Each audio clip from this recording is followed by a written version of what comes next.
As business owners, entrepreneurs, family men, it's difficult for us to find the time to put together projects like these. Even though it's something we really want to do, unfortunately, taking care of the things we have to take care of comes first.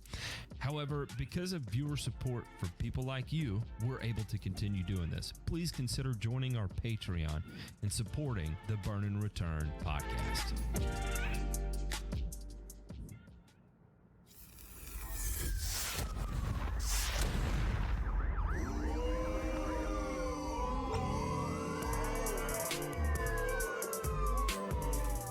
You're listening to Burn and Return, a weekly 1-hour podcast covering news from the agricultural and turfgrass industries.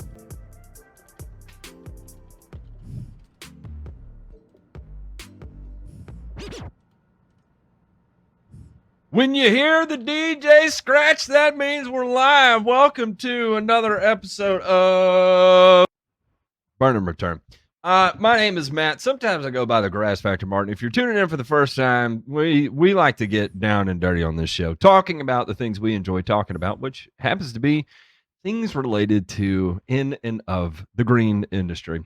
If you're not familiar with the green industry, whether you're a landscaper, a homeowner, lawn care guy, a professional residential lawn care guy, sports, turf, golf, it doesn't matter. Pick your poison. We're into it. We are into it. And then even taking it a step beyond that, one of the things we like to do is look what's going on the entire global geopolitical storm that's always seems to be a brew, and watch how that kind of has these trickle down effects as to what we end up experiencing here in the United States. And like for instance, if anybody's an OG fan, you'll talk about how we were calling for pesticide shortages and absolutely insane price increases in fertilizer long before it actually started happening and making its way into the news. And so it was a lot of fun. It was a lot of fun to be on this side of it and be like, I told you fuckers. And we were right because we're always right. That being said, alongside me, we have Ryan DeMay and Ray Ito. Like I think it was on Thursday. I said it takes two other people on the show to prop up the size of my ego. So you know what? I'm gonna absolutely let it stretch, let it fly, cowboy. As someone smarter than me once told me. Yeah, I mean, speaking of stretching it, and letting it fly. I mean, I think. As we're trying to search for a new sponsor, I think before the show we talked about Service Titan, a big app for directing on routes and things like that. But we're not going to go that Titan? Route. We're actually going to go with Cervix Titan. Cervix Titan.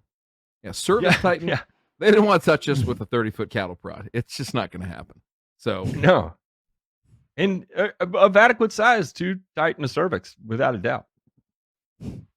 Yeah, no doubt. All right, Ray, how are you this evening? I'm good. I'm good. This is one of those episodes where Ray wonders throughout the entirety of the episode is why he got involved with us and what he can do to help bring us back from the ledge that we're on of going into complete insanity. Matt, listen.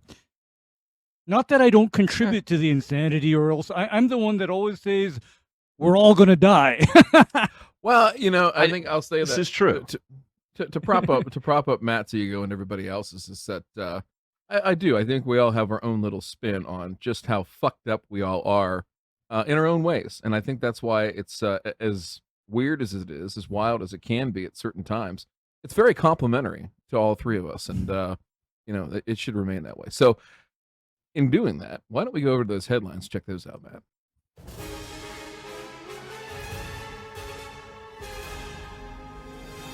This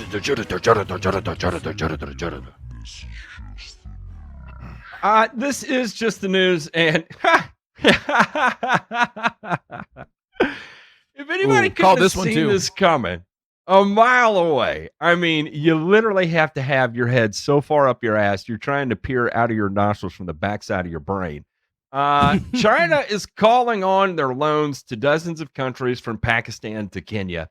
And boy, people are a little hot about it, I guess. I don't know. Shocked is just absolutely hilarious to me. Why anybody would be shocked over this is just, I mean, from the get-go. Oh, you want a new soccer stadium? We got you. Don't worry, we'll come a-knocking. A dozen poor countries are facing economic instability and even collapse under the weight of hundreds of billions of dollars in foreign loans, much of them from the world's biggest and most unforgiving government lender, China. An Associated Press analysis of a dozen countries most indebted to China, including Pakistan, Kenya, Zambia, Laos, and Mongolia, found paying back that debt is consuming an ever greater amount of tax revenue needed to keep schools open, provide electricity, and pay for food. And it's draining foreign currency reserves these countries use to pay interest on those loans, leaving some with just months before that money is gone. Behind the scenes, China's reluctance to forgive debt and its extreme secrecy about how much money it has loaned and on what terms, which has kept other major lenders from stepping in to help. On top of that is the recent discovery that borrowers have been required to put cash in hidden escrow accounts that push China to the front of the line of creditors to be paid. Countries in AP's analysis have had as much as 50% of their foreign loans from China, and most were devoting more than a third of government revenue to paying off foreign debt.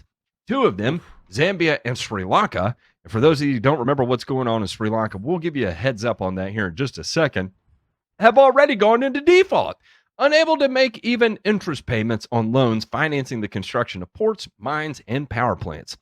So if you did not pay attention to what happened in Sri Lanka made an effort of going all organic. So they're like, you know what? We go all in on regenerative agriculture. We're going to go all organic. We're banning conventional fertilizers.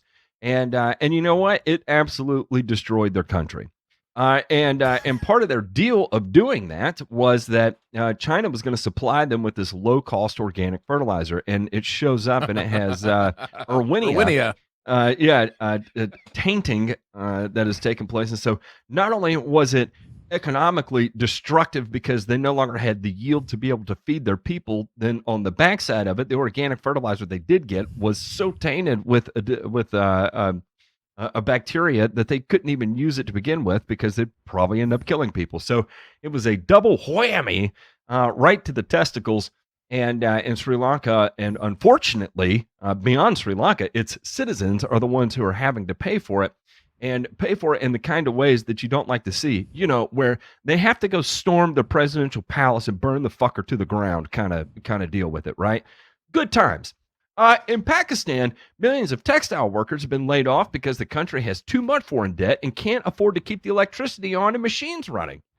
In Kenya, the government has held back paychecks to thousands of civil service workers to save cash to pay foreign loans. The president's chief economic advisor tweeted last month, salaries or default? Take your pick.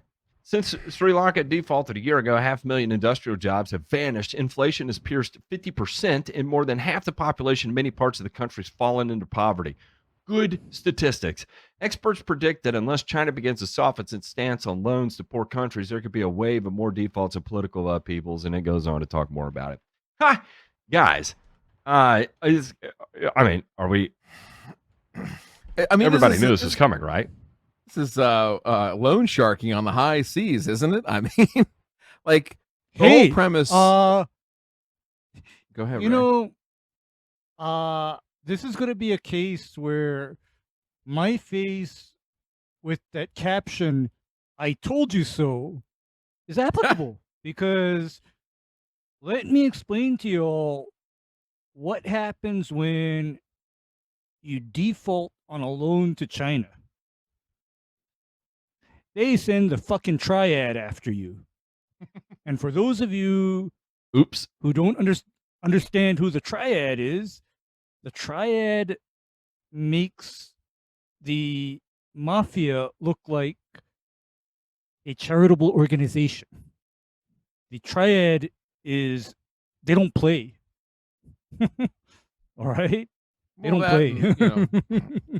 The boys over there at the computing center might just let you know that, well, you know, your power grid's going to be down for the foreseeable future. Or, you know, you wanted to have clean water this week to drink from your faucet. I don't know if we can do that. We'll take care of that for you remotely. You know, so you know, the thing with all this stuff is, this is just the tip of the spear.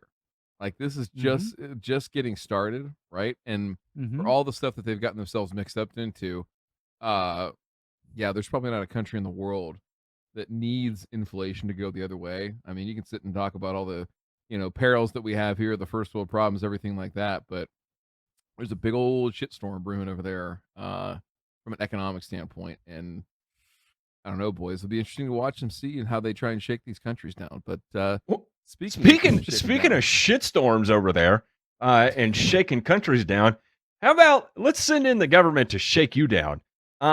This is out of India, and I want to. You got to start with this quote because it's just too good. We will work to remove fertilizer jihad. Man, if that just doesn't make you feel good. Pointing out the adverse effects on health of excessive use of fertilizers, Assam Chief Minister Himanta Biswa Sarma on Friday stressed the use of natural and organic farming. CM Sarma was speaking at the inauguration of the Natural Farming Conclave in India. Addressing the event, Sarma said, "Last year, I and Honorable Prime Minister Modi had various meetings where the PM suggested increasing organic farming in Assam. Recently, we have seen in the documentary that there is so much potential in our land that if we try to use it efficiently, then we will not need any urea, phosphate, nitrogen, etc." We'll go down a little bit. When we started governing Assam, we mentioned that due to the use of bad fertilizers, there is an increase of heart diseases, kidney diseases, etc. And during the campaign, we have mentioned earlier that we will work to remove the fertilizer jihad. So basically, what they think has happened, and I love this, the synopsis up here at the top says, when we started governing Assam, we mentioned that due to the use of bad fertilizers, there's an increase of heart diseases and kidney diseases, etc. So as if Sri Lanka was of a different millennia, it seems like this area of India, Assam, whatever this is, I don't know if it's a province or whatever. They would like to fuck around and find out and just to double and triple check, quadruple check over how many fucking dozens of times this has happened to make sure it's going to turn out different when they do it. Right? This time is going to be different. Communism will work this time, right? Well, what do they fucking expect? Is this not mind-numbing? We just watched Sri Lanka fucking catch on fire. Is this going to be another CNN headline that's going to be like a fiery but mostly peaceful protest, and then driver's going to crawl up my asshole and be like, fucking Minnesota didn't burn down. Minneapolis didn't burn down. Well, I fucking know, but I see on the TV that there's a giant fucking structure fire because people are pissed off. You can't tell me that fire didn't happen. Anyway, point being, we've seen this shit happen before. Why is this? Why even attempt it? Okay, Matt, although this minister is going to be partially slightly correct about something, in that, you know what the best treatment for diabetes and the kidney disease and heart disease that accompanies diabetes is? Starving people? Yup. Starve people to death. That way, they don't die from diabetes, heart disease, and kidney failure. No, instead, they just drop dead from malnutrition. I mean, this is wonderful big government thinking at its finest. I mean, this is just wonderful big government thinking right here. And I'm trying to figure out, how are we going to feed people without agricultural production? Because you see, subsistence agriculture with minimal inputs, it can work. But then last time I checked, there are too many darn people in India for that to actually work. Because you see, in subsistence agriculture, inputs need to equal or exceed outputs. In other words, remember my discussion about how if you are harvesting crops from the land and expecting a certain yield, you always need to be putting back the nutrients that you are taking away and putting on store shelves for people to eat. Your inputs have to equal or exceed outputs. It cannot be in a negative balance, because I think I was having a talk with somebody about that, even in turfgrass, where, do you know what turfgrass is management is like, or agronomy in general is like to me? You know what it reminds me of? It reminds me of my sophomore year accounting class. Okay? Where your assets cannot exceed your liabilities. And I thought what you were going to pay- say there was some hot chick with a great ass in the third row of every lawn you do. I don't know. No. If only I The could be so cervix lucky. thruster. Oh, tightener. Sorry, I got. The cervix tightener. Yeah.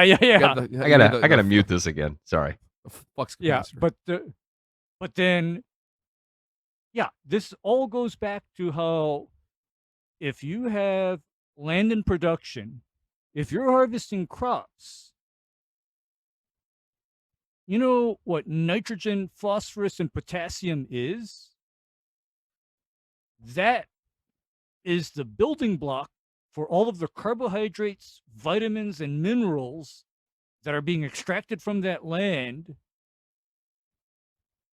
and going towards their yield. And even protein, okay? The building block of protein starts with nitrogen. So when somebody tells me that they are going to forego fertilizer, I'm starting to think to myself, okay, how is this going to work when you expect your land to yield so much per hectare every year? Because I understand that it can work now. However, the understanding that I have is that your yields go down, and then also your yields dwindle. And you know what I always hear from these magically thinking organic people? They're always bashing conventional farming on, the crops that are produced are devoid of nutrients. Well, I'm trying to think, if you farm land and you harvest and you don't put back everything that you take out and then some, what happens to those crops over time? Yeah, the silently judging face. What happens? I mean, because, mathematically, logically, those crops will become very nutritionally depleted, because your inputs have to equal your outputs, or think of it like your checking account, right, people? What happens when you spend, and you're not depositing your paychecks? What happens to your bank account? Eventually, it goes down. Eventually, the bank is gonna be calling your ass and saying, "Hey, you've just overdrawn." Or if you're so unlucky that your banker is China, they send the damn head choppers to your place to collect. You didn't need these fingers anymore for anything, did you? All right, good. Yeah. Yeah. My only thing here is just the fact that I'm sure that there's some unruly and unsavory practices that take place over there with respect to crop production and all that. I wonder about this change, right? Especially given what Sri Lanka just went through, everything like that. And I got to think it's more than just somebody trying to, move a different direction because things are so bad that they're not trying to incrementally move that it's just like, again, snap the fingers and off we go. I struggle here, gentlemen, with who is putting the ideas in the politicians' head that they think that they need to do this. And go this hard this fast. Certainly, it's nothing good. I mean, I don't know. I would love to learn more about that particular piece and the motivations behind Time's this. up. It's Why? over. Yeah, just why Why? this? Why now? Why this fast? That's the Well, yeah. I What think is really- what is the prompter? Because again, with a grower or producer, growers and producers are normally under a lot of pressure to also keep their inputs at a level that are not going to exceed what they're going to get paid for their crop. So I have a hard time imagining that people are out there putting out fertilizer as if the fertilizer is free. Because, as we all know, or as we keep on talking about on this show, fertilizer is so expensive. I don't care what country you're in. It is not cheap and it is not free. And I know quite well that even in a centrally controlled economy like India, government doesn't subsidize or make fertilizer necessarily cheap in India either. I mean, it's expensive there. Well, this will be fun to keep an eye on, and hopefully, rectified solutions, options can be put forth before people actually have to suffer. DeSantis is an interesting character. The one who's for small government, who uses government to go after private business as if a free market can't take care of itself, which is just mind-boggling, fucking hypocritical. But it's the state of U.S. politics. We also have a president that said no more drilling on public lands, and then, damn it, boys, we're firing it back up. And you know what? We're going to go to Venezuela to do it too, because it looks better over there than it does here. A fucking clown world we live in. And here in this particular instance, this is something that actually does affect us in a way. And what seems to be happening is right now they're trying to figure out what the hell they're going to do with the fertilizer bans that occur during the rainy season.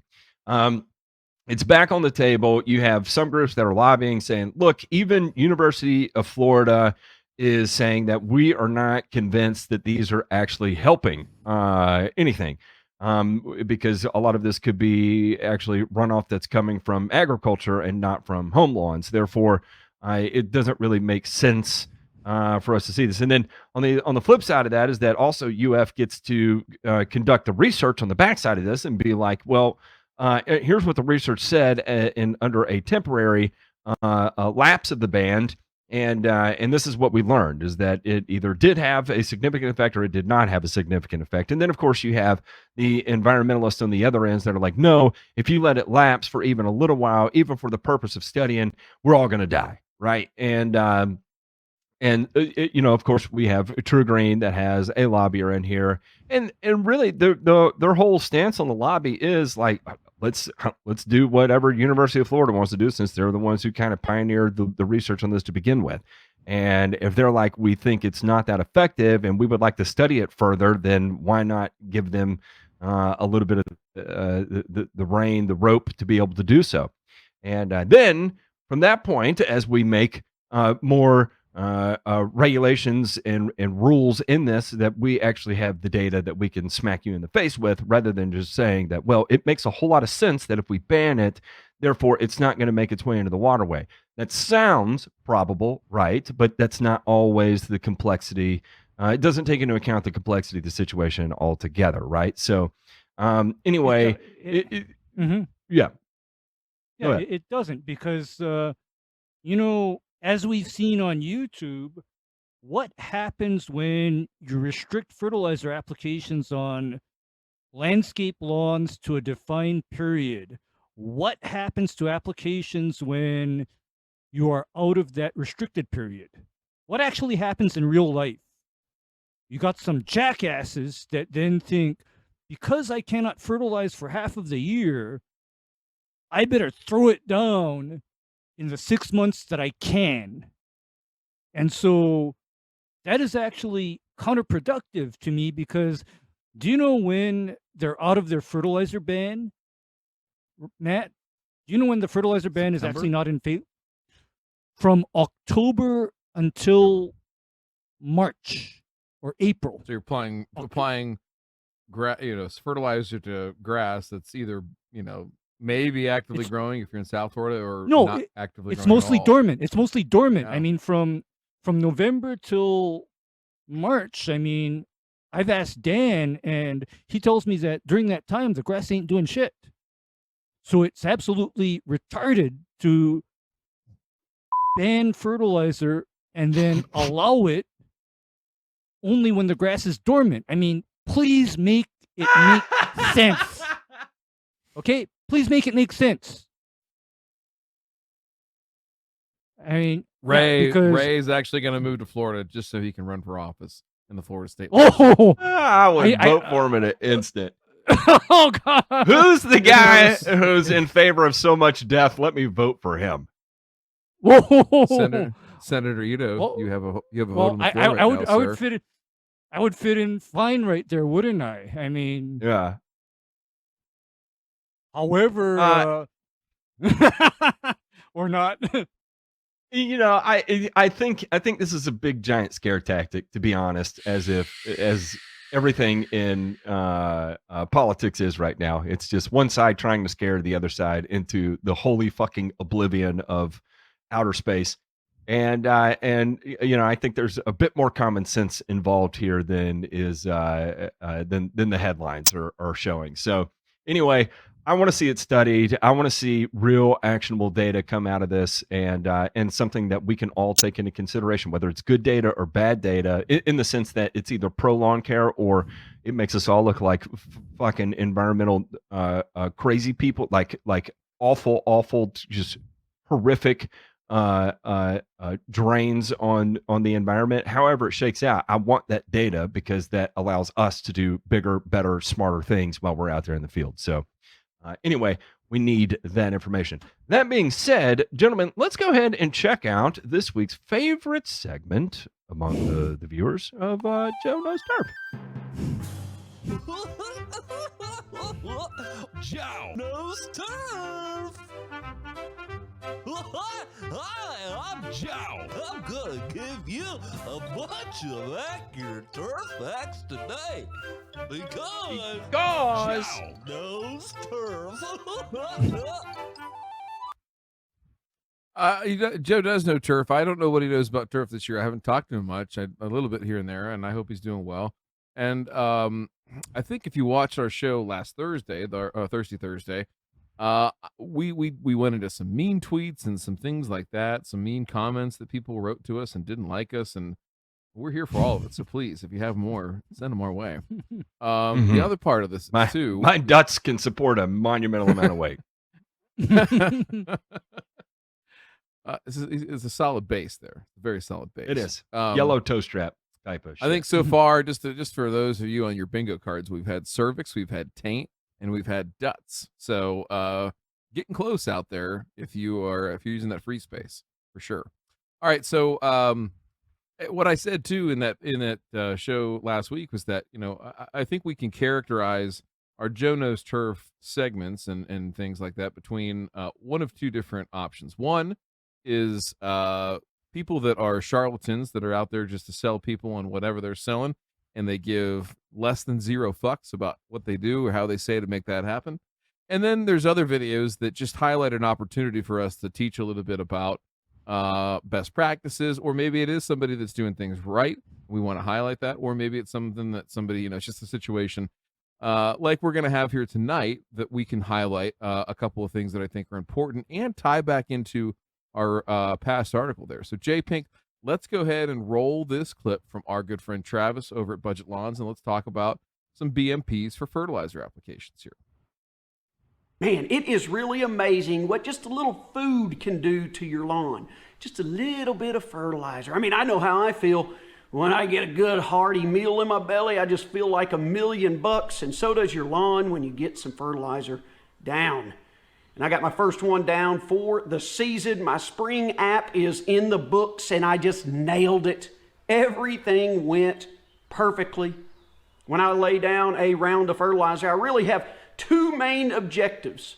I want to mow first, which I did that, got a good mow in, and I want to make sure there's some rain in the forecast because I hate dragging out hoses and sprinklers just to water in my fertilizer, so I always time it around pretty decent rain chances.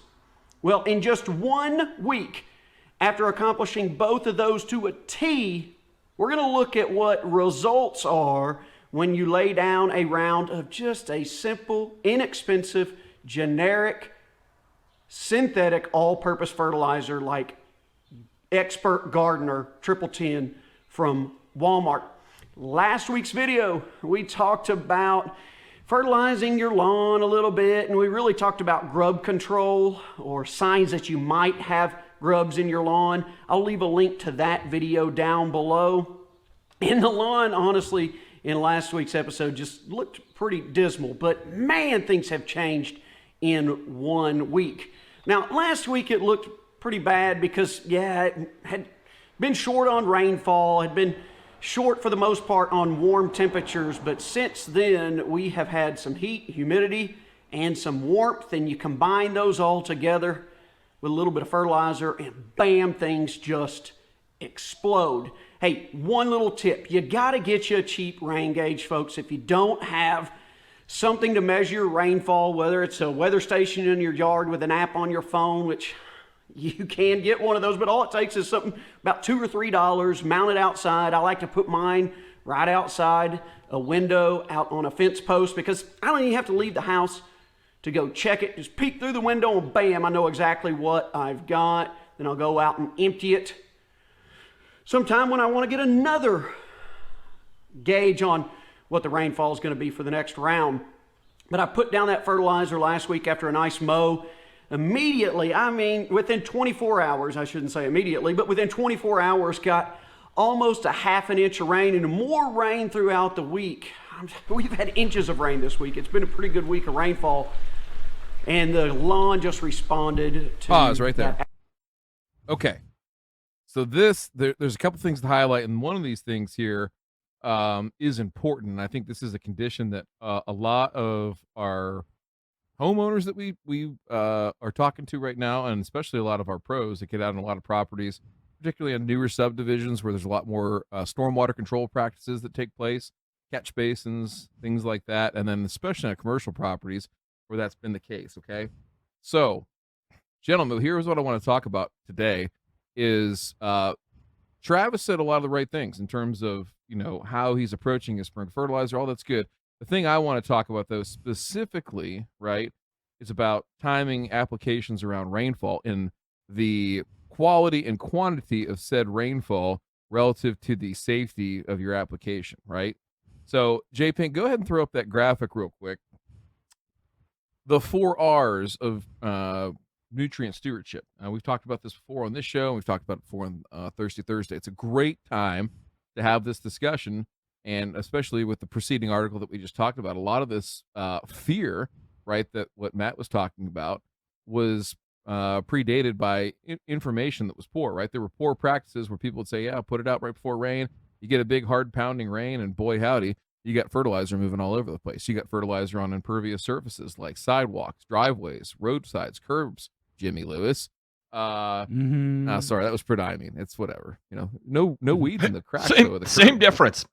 No weeds in those cracks still to this day, 3 years later, boy, howdy.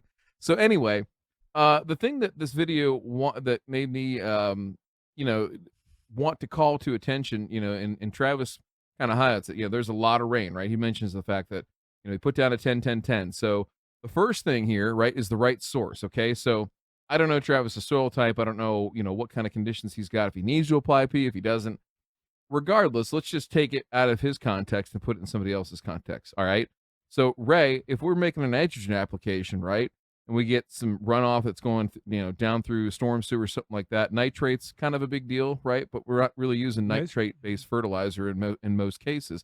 But now when we have a fertilizer that's got phosphorus in it, that raises the stakes in terms of off-target scenarios, right? So real quick, and I do mean real quick, Ray, Can you give it to us? What happens with phosphorus fertilizers when they interact and go into a waterway, like a stream, a creek, or wherever a storm sewer might dump into? Okay, real quick.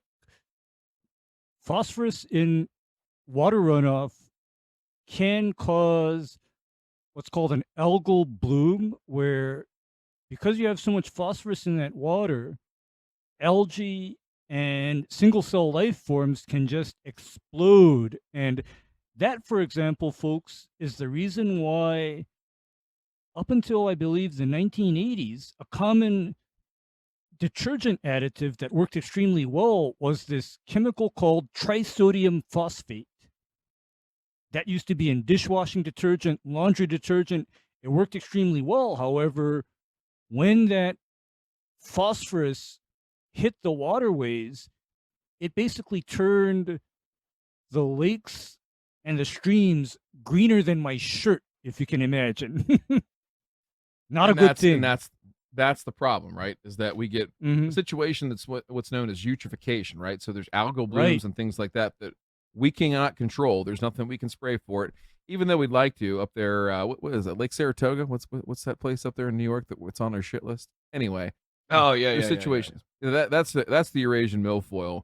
That's a cervix thing, not a fertilizer thing. I think. Anyway, all right. So here. Okay. So right source, right. So then we talk about right rate. Travis doesn't talk about his rate. I don't know what it is, but let's just say for the sake of argument here, in terms of anybody that's going out on a commercial site, Matt, normal lawn care situation. Let's just say you're a pro applicator. You're going out this time of the year. He's on warm season. What kind of rates do you think you'd be at? Like on N, let's just say half pound, three-quarters of a pound, 1 pound? Easy. Okay. All the above. Depending on the company that's going out, I would say 3/4 of a pound to a pound of N going out right now everywhere as quickly as you can get it out. Okay. So then again, in this case, right, there's equal parts, right? It's a 1-1-1. So there's equal parts N to P, right? So we'd have a lot of P going out. Now let's just say you're more of a lawn care type, product that you got. Maybe you got like a 24-5-11. Maybe you have 0 phosphorus, right? So just things to think about. Again, when you add that phosphorus element, you've got to be real careful. Okay. Right time. Okay. So this could be anywhere from a seasonal thing down to a month thing, down to a week, all the way down to the day, right? And in a lawn care situation where you're a DIYer, you have a little bit more flexibility in terms of when things go out. When you're a lawn care company, it's production, baby. You get to the stop where you get to the stop, and if it's going to rain today, tomorrow, 3 days from now, 10 days from now, Matt, the amount of fucks that you give are relatively zero. And that's one of the unfortunate parts about production lawn care, is that it's not always necessarily what's best from a timing perspective, but it's what you got to do to get everybody taken care of. Now, as a DIYer, some of the things you should recognize and think about is, yeah, you got a schedule, you got a life. The kid's got a baseball game on Tuesday. Tuesday night's the best time to apply it, but gosh, I can't do it. Well, maybe you wait, And what I want to say here, too, about rainfall is that, the amount of rain is important, right? We'd like to get, let's just say, about a half an inch or so of rain on a fertilizer application to get it washed in sufficiently. However, the thing that people don't think about often enough, and this goes all the way back to that right time, and timing this up if the rainfall, if you don't want to pull sprinklers out, and that is the precipitation rate, right? So just as we measure how many inches of rain we got, right? I got 3/4 of an inch. I got 0.85. I got this, that, or the other thing. We also measure precipitation rate, like how fast in the peak of a thunderstorm or a gentle drizzle was it raining per hour, right? And in that peak time, anything that we go over about 1.5 to 2 inches per hour, right? If we have that rainfall rate and we have that for a duration that's usually greater than about 4 to 5 minutes, we know that fertilizer is going to move off target to some degree, right? So we got to be really, really careful about that. And then this final one, right place, okay? So the do's and don'ts here are, we got to keep it in the grass. We want to keep it off a couple of different things. Go back to that video, J Pink. Let's look at this. And there's one thing that I want to talk about. This is a great shot of everything that could go wrong. And thank you, Travis, for putting this out here. I'm not beating you up either. It's a good video. And I want to add to this. Go ahead, because there's something important about this. Yeah, this just highlights everything. It's a great teaching tool, I think, to go. And so, okay, so the things we don't want to have fertilizer on or in, right? Impervious surfaces. So when I look at this, I see impervious where we've got this rock wall that's up here, right? So fertilizer spreads and sits up on the top of the wall, right? We could wash it down. It could go somewhere else that we don't want it to go. If it's all in the yard here, no big deal. Because what's behind the wall? What's behind the retaining wall? Drainage. There's going to be a foot of gravel, correct? And there's going to be a drain at the bottom of it, right? That's going to daylight somewhere, right? So right. I'll be into this catch basin. Didn't even think about that until this. Yep. I've seen all the bad things happen. So the other things here too, you got the patio here, patio here, and then the last part is this catch basin. So this catch basin is the lowest point in the yard. All that water is going to funnel. So if you do get that hard pounding rain, right? And I'm telling you this not because I'm trying to be the fertilizer police. I'm telling you this because, again, as we talk about a lot in this particular segment, Joe knows turf. Bo didn't know turf. And the only reason that we know it is because of all the shit that we fucked up. So I can tell you stories about making a fertilizer application saying, oh, golly, it's going to rain today. It's going to be perfect. It's going to be real good. And then guess what? You get a 2-inch fucking gully washer, and now all the drain basins on your fairways or your roughs on the golf course, right, are growing like a son of a bitch, and all the high spots are brown because they don't have enough fertilizer, right? So I'm not saying that this would happen here, but the right place. Last is the impervious surface. You got the pavers right here. This could be a driveway. This could be a sidewalk, a curb, just as I talked about before. But you got to make sure that that fertilizer gets blown, swept, however you want to do it, right? Sucked up if you're really into that kind of thing. Go ahead and get that stuff cleaned off. So the 4 R's, learn it, live it, know it. Matt, go ahead and dive in, and I'll shut the fuck up. The one thing I was just going to say is that know where, when you have a catch basin like this, know where your drains are daylit, right? Because a lot of times, like where I am in Knoxville, very, very hilly area, and I think he's in a hilly area as well too.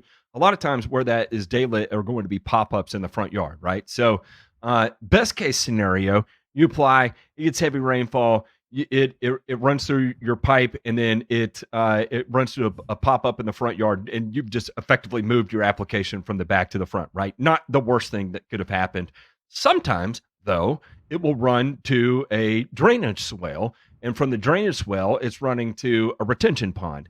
Not exactly what you want to have happen. Or it'll be daylit all the way at the road. How many people have you seen end up doing a tie-in from a 4-inch corrugated pipe into a 3-inch or 2-inch PVC that is then concreted into their road, and then everything from that drain ends up going right out to their street, and from their street to the drain at the end of the neighborhood, right? So if you can, while you're out there doing this, it's something you can ask your homeowner is, hey, do you happen to know where these drain pipes daylit or where they pop up and emit? It's just one more thing that you can factor into your management strategy. Okay. Only the other thing one more thing here, Ray. I don't want to forget this is people are going to ask, well, what should I do, right? It could be something as simple as a piece of cardboard. It could be a piece of plywood, something like that you take with you. And especially if you know your sites and what you got to do. A lot of times you're going to see these on commercial sites. They're just going to be a standard 2x2, 2-foot by 2-foot catch basin, concrete with an iron grate. Easy to have something in the truck for that, right? And as you're surveying properties and you see this, right, as you're pricing stuff out, if you make the first app and you're like, oh boy, I didn't see that, go ahead and do this. One thing that, we ended up having to do is, we would use cardboard in a lot of cases with round drain grates, and there's DeWalt makes one. I know Milwaukee makes one, just a little freaking like shop vac that's battery powered. Go on and suck all that stuff up. No harm, no foul, and you're not going to get yourself in trouble. The last thing I want to say here too, this is another thing that you might see, is backyard. It looks like there's some silt fence back there. I'm assuming that's silt fence back behind it. So there's some it looks like construction going on back there. So if there wasn't any vegetation or anything like that on this backside, or even if there was a little bit, I'd be cautious about throwing outside of that, because this could be, just open ground, right? Not established with anything, not stabilized with grass or vegetation, and therefore you might have stuff moving down some type of swale here too. So again, just try to think about all those avenues, all those things. This is the kind of stuff, though, and I'll let Ray jump in here, but this is the kind of stuff that people are getting in trouble for, right? And this is the kind of stuff that they walk back and say, well, did you do this? Did you do that? Did you do this? They are not kind when mistakes are made like this, and when there's point source and they can trace it back, they're going to go after you for everything that they got. So just some things to be mindful of, especially even if you're a homeowner, even if you're not a business owner, they're still going to come after you. Ray, go ahead. Seeing this picture or this screenshot of the video just gives me such high anxiety, because in my locality, Take a bong. do you know where this pop-up or this catch basin terminates to? It normally terminates right next to the storm drain, and then that storm drain goes right straight into the ocean. So yeah, you know when I get asked, Ray, it is not raining right now. Why aren't you here? You know what I tell them? Fuck the hell off, because it is about to have one of those 4-inch per hour rainstorms, and whatever I apply is going to go straight to the ocean. And you know what? Enough of that happens. Next time, nobody's going to be able to apply anything anywhere in this entire state. And I don't want to find out if that's going to be true. I don't want to be the guy that FAFOs on that. So gentlemen, I think what we can say is our takeaways from this week's segment of Joe Knows Turf is utilize, know, understand, and live out the 4 R's of nutrient stewardship. And if not, then fuck the hell off. Let's go ahead and check out those burns.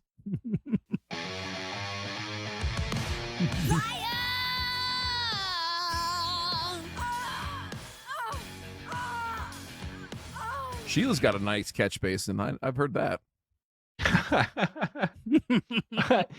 Speaking of catch basins, skip the fertilizer mowing. Some Dayton areas homeowners are turning to quilt lawns. Quilt lawns. Coined by the University of Dayton professor Ryan McEwen. How do you say that? McEwen, as a nod to his grandmother who hailed from eastern Kentucky and sewed quilts in the Appalachian tradition of using scraps for different materials to create a colorful tapestry. Quilts are colorful and each one is unique. The creator also has the opportunity to express themselves in terms of pattern and color. This guy, an ecologist, said Dayton residents can do more for the environment just by taking a few steps with their yards, mowing less frequently, and parting ways with their use of insecticides and herbicides that only allow turfgrass to survive. According to NASA, 63,000 square feet of yard space exists in the United States. 63,000 square feet of yard space. That's roughly the size of Texas. Maintaining this expanse of lawn space is costly. He estimated that mowing infrequently every 3 weeks or longer is ideal for property residents comfortable with that. And skipping out in the spring can save property residents hundreds of dollars each year, as well as save them time. Not only is the application of pesticides harmful to bees, blah, blah, blah, blah, blah, blah, blah. We've heard it once. We've heard it 100,000 fucking times up to this point that, man, it's like, can you come up with anything fucking original? This idea, what is it? I don't even know what the fuck he's talking about with a quilt lawn. It's like just letting it look like dog shit and then calling it a quilt. It's my unique form of dog shit that I've put together. Therefore, it's mine. I own it. It's a quilt. Listen, buddy, Mr. McEwen here, you are not original. You're repeating the same thing that every fucking Google article from San Francisco Gate et al., GeoCities, Hot Strike, whatever Angel Fire, the old Angel Fire used to see out there. I mean, it's all the same shit. Look, man, I just again, we talk about this time and time again. Go back, listen to our other episodes, but I'm not impressed with the laziness that's coming forward here and structuring it behind the idea that it's a quilt. Go fuck yourself. I think the thing that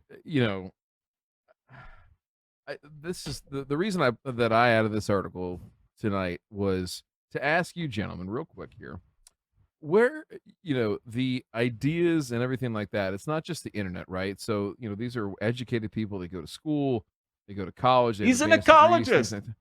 Well, but what is this information based on? And I'd like to see where they're basing some of this in terms of, okay, hey, like you look at studies around, like, say, pollinators and neonicotinoids, something like that, right? And that might influence your position to a certain extent about the way that methodology and that experiment was designed. But does that really translate and go directly into turf and the way that turf is managed today, right, by responsible people? And I just think there's a huge gap. How do you fill that gap, gentlemen? Is there any way? Is it possible, or are we just going to sit here and continue to complain about this? And I'm going to ask you, hey, what if we had like a guy like this come on? You think he'd come on and talk to us? Get his opinion? Would you be willing to talk to him? Yes, 100%. Yeah. No, he will not. There would be someone out there, and it's going to be one of the extreme renewable ag people would, or one of the extreme organic people, and I think they would come on and talk to us, and it would go nowhere. And especially if we came at it from the standpoint that we any claims we make, we have to cite our sources, kind of thing. It'll just go nowhere, and it'll be a disaster. But I'm 100% open for it. I love a disaster. Yeah, I want a disaster too, because you cannot argue with mathematics and accounting. You cannot argue with that. And well, I do believe that the intersectionality of 2 + 2 could be 5, and that never mind. Never mind. Go ahead, Ray. Yeah, go ahead. Right. Well, that's gonna get banned. For for these improper fraction. Yeah, and for these unmaintained areas, I can see them being a possibility. However, here's my question: what does that mean for public health? What does that mean for even the safety of our thoroughfares and roadsides even? What does that mean for that? Because let me tell you, I can tell you right now that the benefits of letting it all go uncontrolled or minimally cared for do not outweigh the negatives. They don't outweigh the negatives under real world conditions, because you know what, guys? I live the no spray, no fertilize way of maintaining grass areas. I live that. And you know what? It is an absolute shit show. Okay? It's a total shit show. And you know what else happens with these non-treated areas? They start to consume so many fossil fuels to keep them constantly cut down and the garbage hauled away. You know that? The gasoline ferry doesn't magically fuel the mowers, and even if you put all these mowers on batteries, you're still consuming energy, you're still consuming a resource. You see, mathematics, accounting, you cannot argue with the cold, hard numbers. The energy has to come from somewhere. Otherwise, Sir Isaac Newton and Einstein were all bullshitting us all along.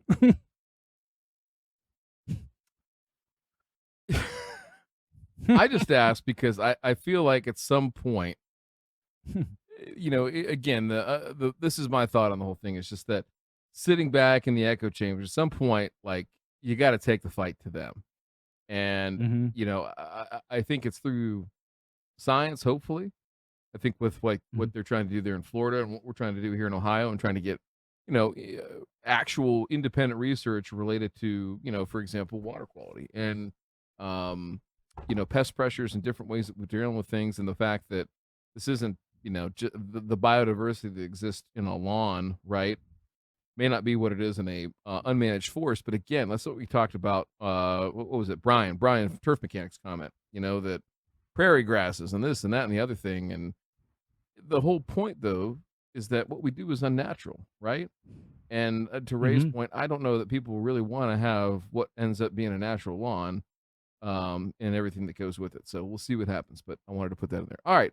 Let's see what other what other contraptions do we have here in Sheila's Catch Basin. Study proves drastic effects of EU plans to reduce pesticides. Hang on to, let's see, we use gooch. We'll add gooch in there. Hang on to your gooch with two hands, because, boys, this sounds awesome. The EU Commission's proposed regulation on the sustainable use of plant protection products would make classic arable farming, fruit growing, vegetable growing, and viticulture in protected areas impossible and would be accompanied by massive yield losses and reduction in farm incomes. This is confirmed by an expert report commissioned by the German Farmers Association and prepared by the Soest University of Applied Scientists. It gets better. The report determines the effects of the draft SUR on operating results of arable forage and vegetable farms, as well as the consequences for the range of crops in affected areas. As a result, income reductions of about 50% are expected on sites with high yield potential. On weaker sites, arable farming would no longer be economically viable in the medium term. In particular, the cultivation of potatoes and rapeseed, as well as vegetable production, would have to be discontinued in many cases as a result. The already low level of self-sufficiency in vegetables would therefore decline further. Depending on the amount of land available and the intensity of crop protection, forage farms would also have to reckon with reduced yields and thus a shortage of basic fodder, which the farms would not be able to fully compensate for internally. And it goes on to give more here, but that is everything you need to know. And there's a long version of the report available for download. The economic consequences of abandoning chemical pesticides. And again, someone accuses us of being mega farm agriculture dick suckers or whatever, and that's fine. I'll wear that title if that's what it means to be able to look at this practically at the data that's being presented to us here. When we're talking about income reductions of 50%, in a lot of cases, arable land is just that we have managed to be able to eke some yield out of is no longer fucking viable. And then what ends up happening? And then you start losing forage. And then what the fuck starts happening? It's just easy to see how this goes. And you know what? If that means that we're sucking off fucking big ag or whatever, then so be it. But the reality is that we don't want to see people fucking die. And by all means, dying of fire and dying of fucking starvation and drowning have to be the three most excruciating ways to go.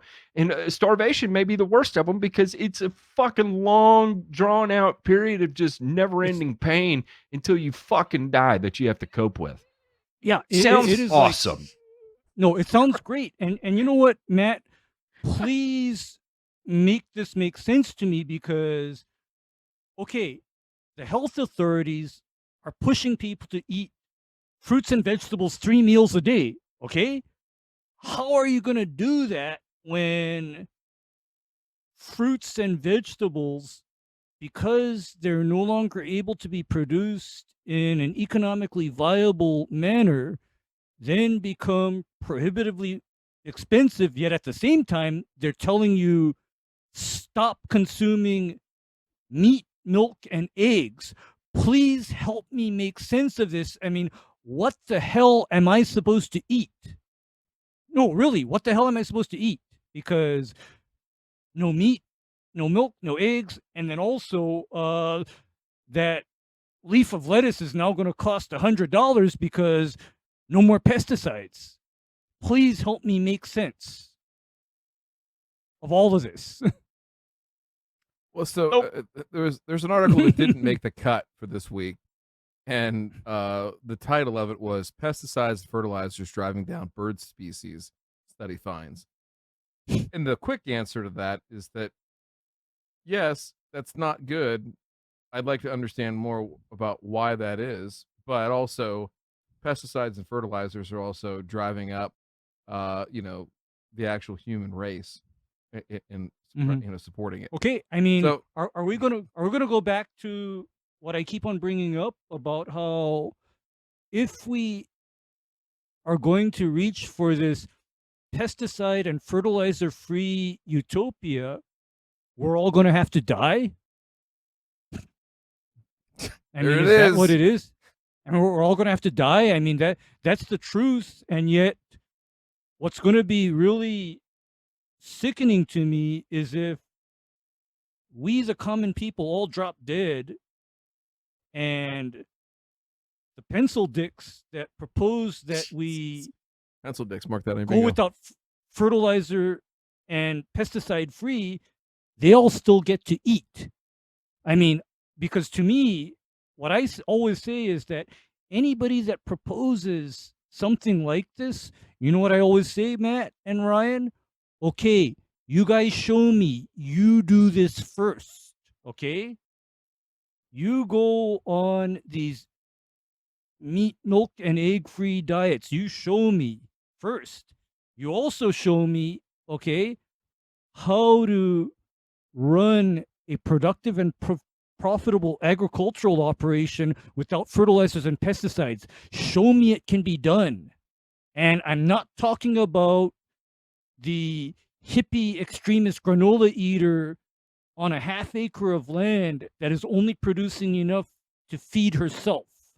I'm talking about make this work on a modern scale, because otherwise what has to happen is we have to deindustrialize, we have to tear apart our society as we know it, and everybody has to produce what they're going to consume, and there's going to be nothing extra. We're going to go back to the Stone Age. Seriously. I think we've established a few things here tonight so far. Ray is hangry, and the legislators that try that meat dairy free thing. I hope that they're okay with having a purple stool. You know, it's gonna be a weird color. Just getting used. Or green stool.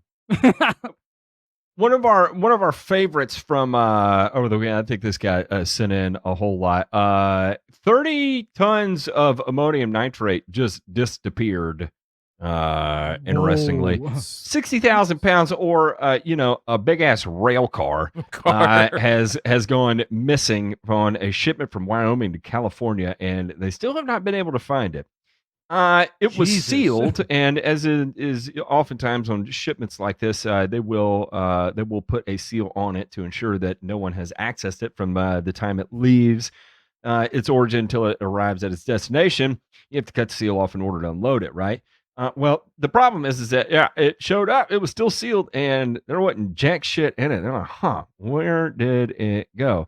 It turns out right now they're thinking that there may have been a small leak in the bottom of the rail car, and just slowly over the course of the hundreds and hundreds of miles that it traveled, it slowly just dropped 30 tons of ammonium nitrate along the way. Now, in the grand scheme of things, 30 tons of ammonium nitrate over that large of a journey is absolutely fucking nothing. I mean, it's so nothing. It's literally nothing. So that's the good news. No, the railroad track is not going to explode. No, there's not a 30-ton pile of ammonium nitrate waiting for someone to find and treat it with fuel oil and detonate it. Chances are we're talking about a handful of granules every 5 feet from California to Wyoming, and it's gone. It's gone. It got rained on. It's in the ground. It's done. Bye-bye. Mm-hmm. And I had a question about somebody asked me a question. Oh, so if they fertilize the railroad track, does that mean that railroad track is going to grow a bumper crop of weeds? And you know what my answer to that is? Chances are no, because Matt, where I got the idea for that tank mix that I call Chernobyl from? What they spray railroad. Yeah, rail tracks. Yeah, exactly. Yeah. Yeah. The incredible mix that they put down on railroad tracks to keep shit from growing for an entire year is very effective, as a matter of fact. And so the little bit of handfuls of ammonium nitrate that are there, no one's going to understand. Let's check out this week's returns.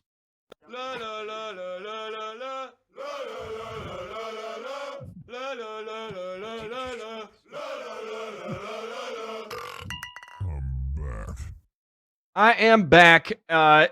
We are ditching the hell strip. There needs to be a bigger. Raise your hand if you hate the hell strip. The hell strip. Oh, that's why I put this in. That's why I put this in returns. I heard what Ray was saying, and I got a little worried because I think he's gonna have a strong take against this. But I say get rid of grass and hell strips. I'll die on that hill, or on that hill. Yeah, Ryan. You know what? Mm-hmm. What if I told you that if I were God, there would be no maintained turf grass, next to roads, including the hill strip. I'm strongly against having maintained turf grass in the hill strip. And do you know why I'm against it? I mean, I could think of a whole host of reasons, but give me yours and I'll tell you mine later. Okay, my reasons are runoff risk. Absolutely, and it's a buffer area. And the issues associated with having to irrigate such a tiny little narrow and long space. I mean, I see the irrigation runoff and the water waste. So you can count me in as saying I don't like that 2-foot strip of El Toro Zoysia running along miles and miles of neighborhoods here in Hawaii. I mean, get rid of that shit. Don't have it. I mean, I'm opposed. I just want to make sure I'm not missing something here. You know, obviously the plant species that get selected, all that kind of stuff, how it's managed and maintained as far as like, you know, weed regrowth, if you got mulch out there, if there's some better, you know, type of substrate there to put down. But I think this is an area from a water quality standpoint. You know, you see a lot of rain gardens like here where I live, old city, right? So combined sewers, right? So when storm overflows, it goes into sanitary, and the sanitary dumps into waterways, right? So they've spent the last, 10 years, and each of my 3 times annual water rate increases to decouple that situation. And part of what they're doing is they're putting rain gardens in where they can't necessarily put storm sewers all the way through, right? A neighborhood, just because it's a rat's nest underground. So they're just taking it to certain spots.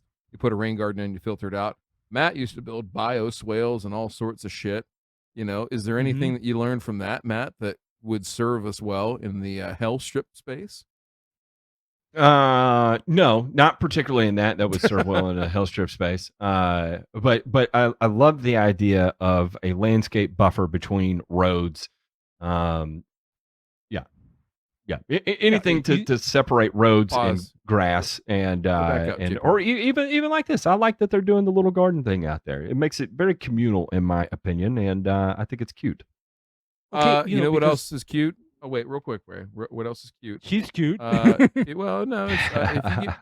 I'm just gonna say this: is if you get me a pair of those Chuck Chair print overalls, I'll wear those at Dirty Deeds 23 in Lonegoose. Find them. Yep. There it is. Someone get on that. I'm the other one. Rodney Smith Jr. is a Huntsville hero on a mission to give back, and that cannot be shouted loud enough from the fucking back. You should have heard of Rodney Smith Jr. He gained national recognition for his work with children and businesses called Raising Men and Women Lawn Care Services. Basically, he starts a 50-yard challenge, and he asks kids to mow 50 yards for free in their communities. And anyway, this little article here, gives more insight as to what he did, how he did it, and his love of Huntsville, Alabama, because that's his stomping grounds. And we have quite a few listeners from the Huntsville, Alabama area, and and kudos to those guys.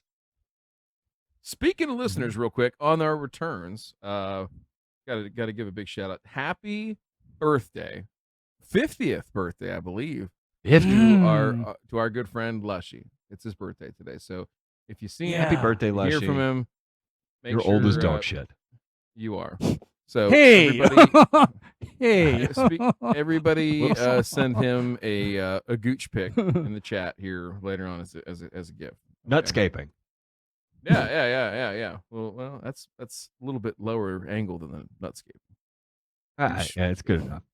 Applying pesticides by drones could get easier. AB 1016 would authorize the Department of Pesticide Regulation to establish training programs for unmanned aerial systems. The bill, sponsored by California Farm Bureau, has gained broad bipartisan support from 2 communities. Effectively, what they would like to do is put investment dollars in teaching people how to be able to operate these things.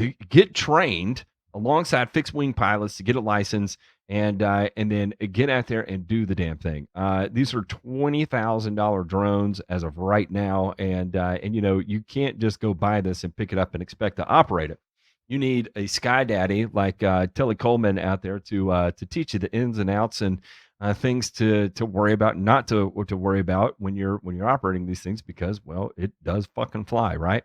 And get you a helicopter pilot or an airplane pilot out there to show you exactly what you're doing while you're with us, and hopefully have someone by your side while you get hours under the way. So I think that's pretty cool for the time being. We'll see how it ends up shaking out. Unfortunately, I had get this weird feeling that government people are going to end up making a shit ton of money, and then everybody else is going to be like, yeah, I didn't really learn a motherfucking thing. But, I'm pessimistic. Well, I got my permit. Well, I'm going to be really pessimistic too, because okay, right now,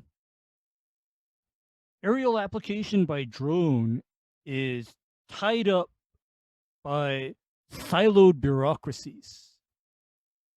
Right now, you know that it's all tied up in that they claim like, no, I don't regulate this. No, I don't regulate this. But if nobody fucking regulates it, then it should be something where you do it at your own risk because, hey, nobody's claiming ownership of regulation. But here's my take on drone applications. With the kind of terrain that I sometimes have to deal with, a drone would be a lot better than what I currently do with those kind of sites. Mm-hmm. Because would you not agree that a drone would be safer to deal with than me hiking up and down 30-degree grades with a 90-pound backpack? Yeah, and I think that's the whole point of the article and the approach they're taking, is that they're trying to reduce, a lot of risk out of the system in the way that it's done right now. And the cash in part right now is that there's the government is not set up to handle this, right? So, for instance, you have to be trained right now in California. You have to be trained by a fixed wing pilot to fly a drone to spray crops, which is dumb. So they're trying to get that changed. The other thing, gentlemen, is that there's not right now. There's not a lot of materials that are labeled, especially for turf, that are labeled for drone applications, for aerial applications. So there's a lot of things that need to happen. We'll see how it goes, but it's good to see that somebody is trying to have some common fucking sense and break down some barriers. It's good to see. Okay, because Ryan, I know for a fact that in Asia, India, Pakistan, and the Middle East, a number of those product applications to crops are now being done by drones. Okay? And to me, that is a step in the right direction versus a lot of the horrific pictures that I see coming from those countries where somebody with minimal PPE is walking through the crops, spraying it with some kind of a backpack sprayer. I don't like to actually see that kind of stuff. Because do you know why I don't like to see it? I mean, it's human not good for anybody. human exposure. Whereas if you're flying a drone and you're standing upwind of the field, what is your actual exposure at that point? Nil, right? Nil. And so, because I'm trying to picture somebody with what I know of as a Solo 450 walking through an orchard or a vineyard spraying. They're no better than those guys in India or Asia, right? Except easy. You're in California, and in California, you're going to be in a liquid-proof and gas-proof suit, and it's also 100-something degrees outside. I agree. None of that's good. And also what's not good is, when Ray does finally run for elected office, the special interest groups and dark money funded folks clipping out that little clip there about the Asians and the whatever else he said. They're going to eat that shit up. They're going to take that so out of context.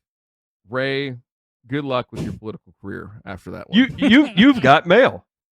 You've got mail. We do have mail. Thanks, AOL Steve. We've got Quack Killers here coming in saying, I need some help with quack grass. I keep spraying it with glyphosate. I'm getting a burn down, and it's coming back. It's not systemic enough to take it out. Certainly seems to have helped some. What advice would you have? Yeah. If you keep renovating, why not just spray it with Monument and be fucking done with it? And then it's going to have a real long reseed interval. But once it's up, then do your renovation. I got a third way, Nat. What's that? You know when somebody actually has like a quackgrass infestation in their cool season turf?